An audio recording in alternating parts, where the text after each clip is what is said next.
একের পর এক লজ্জাজনক কাণ্ড সংঘটিত হচ্ছে কাছাড়ে।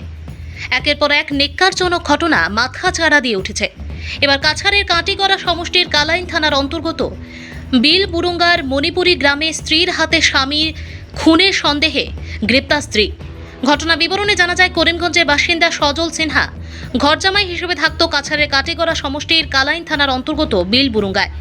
শুক্রবার বেলা আনুমানিক 12টায় পারিবারিক কলহের জেরে স্বামী স্ত্রীর মধ্যে প্রচণ্ড ঝগড়া বাঁধে।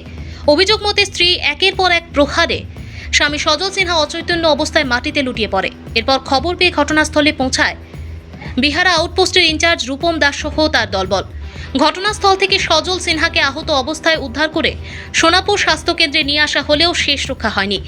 কর্তব্যরত চিকিৎসক তাকে মৃত বলে ঘোষণা করেন। এদিকে সন্দেহের আবর্তের সঙ্গে ঘাতক স্ত্রী সুবর্ণা সিনহাকে আটক করে পুলিশ। তবে কী কারণে এমন কাণ্ড সংঘটিত হয়েছে তা এখনও স্পষ্ট হয়নি, কেননা ঘটনাস্থল থেকে আহত অবস্থায় উদ্ধার করলেও পুলিশ কোনো ধরনের সাক্ষী প্রমাণ পায়নি।